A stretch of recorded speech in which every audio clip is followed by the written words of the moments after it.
But the whole point of this, where I was rambling on about, was why is this channel called An Ordinary Bloke Not a Samurai?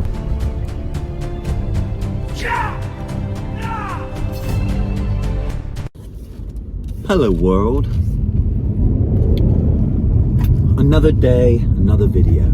So, I got thinking about this actually, because I've been putting about a more regular stream of videos out there, and I thought I could do with, I mean, I don't know if anyone is even interested or whether or not it's in my own head, but it just occurred to me that the title, that my name that I have gone with on this, An Ordinary Bloke Not a Samurai, might be a bit confusing to some, and wonder why.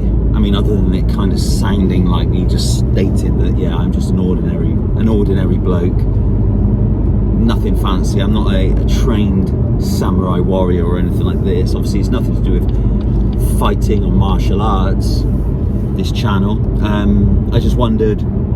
wondered whether people were wondering why I've actually named this channel that.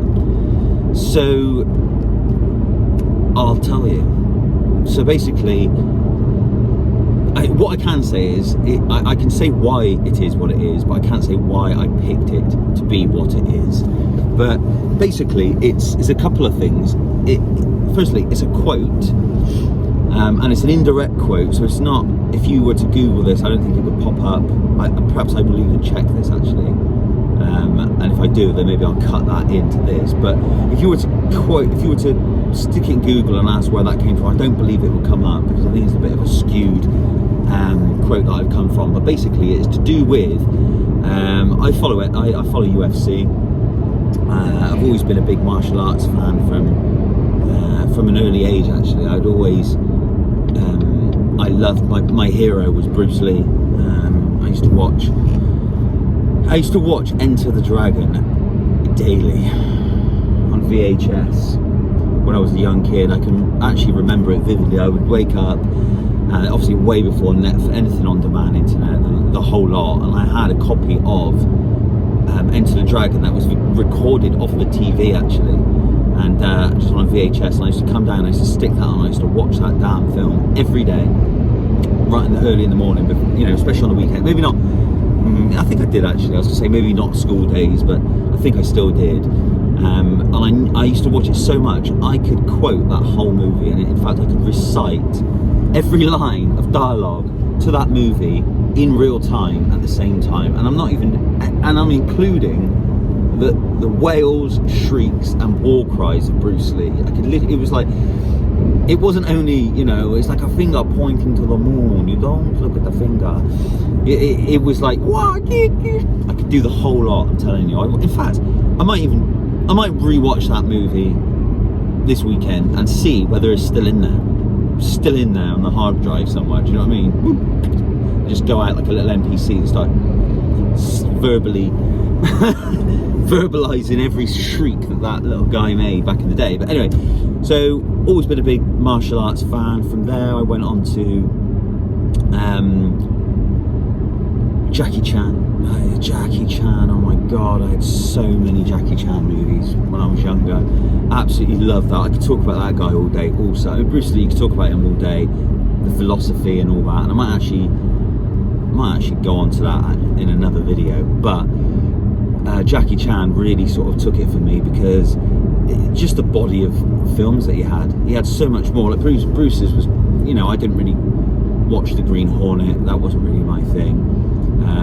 I didn't like that so much. I just like Enter the Dragon. Game of Death was huge, even though that's like a kind of half and half film. He's not in that completely, obviously, because he died during the making of it.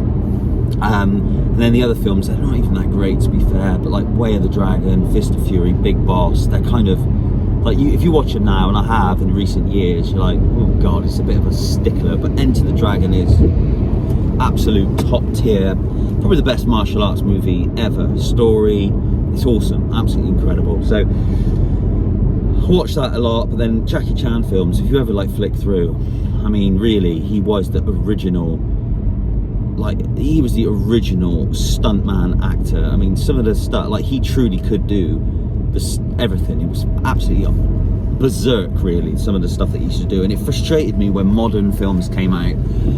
Modern, even like, say, like Matrix. When the Matrix came out, that pissed me off. I love the film, we'll caveat that with that, but it pissed me off seeing Keanu Reeves doing his stiff Jeet Kune Do, and it was just like, it pissed me off, because I'm like, he's not really doing that. Although I give him a bit of sort of retrospective credit for that, because he did learn a lot, but still, he's not a lifer when it comes to the martial arts. But you know, Jackie Chan, when you watch that guy flipping, jumping off an helicopter, jumping off of a rock into a tree, back flipping, fighting with a step ladder, he's literally doing all that stuff. So that really blew it for me. I just absolutely just loved his films. They're incredible, absolutely incredible.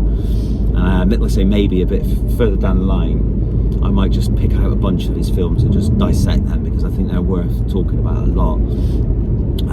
You know, an incredible lot. And actually, within the Jackie Chan realm, there was a couple of other Chinese stars that really did make his career, I think, and that is Sammo Hung, who was like the fatty, who was also awesome at Kung Fu, and then a younger one called Yong Biao, I think it was. And those three done several films together, and they were just absolutely peak, you know, it was amazing.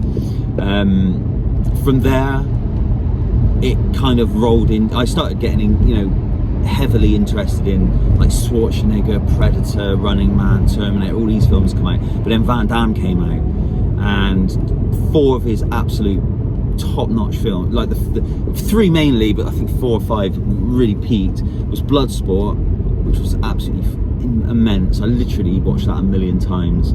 I think that's when I took up karate when I was a kid. I was just like, I've got to do this. Tried to do the splits for years, never could get to do the splits. Kickboxer, which again was amazing, and AWOL, which was called Leon, I think, in a different release or what have you. And then there was Double Impact as well, where he played like the twin brothers with the CGI, and that was awesome as well. And there's a whole host of other films that he did, Hard Target, and yeah, tons of films, and they kind of got worse and worse and worse as they went on, but still, like, the whole sort of martial arts aspect of it which was really, really cool. So yeah, so I've loved it my whole life, actually. And then in later life, I started to stumble across, I probably do remember seeing, actually, like one of the originals, or certainly some of the very, very early UFCs in video shops. I remember them coming out and sort of seeing these tapes and thinking, what the hell is this? And it was kind of like, it was a bit kind of fringe back in the UK back then, because I don't know if it was banned or illegal or what, you know. I don't know if it was, I don't know, I can't remember. Again, I might have to look that up. Yeah, I got my hands on a few of these, and weirdly, I found it was too scruffy for me. I didn't like I didn't like how dirty it was, the whole like getting them down, grind and pound. I preferred like the graceful martial arts and the techniques and all that, so I found it a bit brutal, and I just didn't really go for it. And I thought, do you know what, screw this, I'm not watching it. And I bounced it for years, until it kind of came back with a couple of stars. And I remember one of them being Chris Weidman. He was kind of, I always used to keep track of the score, like who was the best and whatnot. Chris Weidman basically just beat Anderson Silva, and then in the rematch he snapped his leg. It was that infamous, like, Anderson Silva kicked Weidman and he checked it with his shin, it just snapped his leg, and I was like, ugh. It was kind of in it from there, and like the whole Conor McGregor thing blew up, and then it was everywhere then. And I think it sort of, yeah, I mean, it literally is everywhere now. But the whole point of this, where I was rambling on about, was, why is the channel called An Ordinary Bloke Not a Samurai? And it comes from, and I'll insert the clip. It comes from, no, hang on. It comes from a press conference that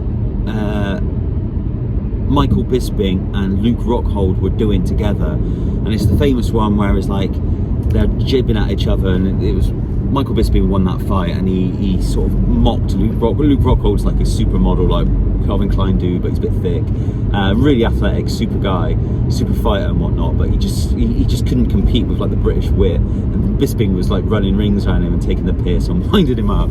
And there's a bit in there where Rockhold says, "Oh man, you're just an ordinary bloke. You're just an ordinary bloke. I'm a fucking samurai." And I just thought, that's cool, you know, ordinary bloke.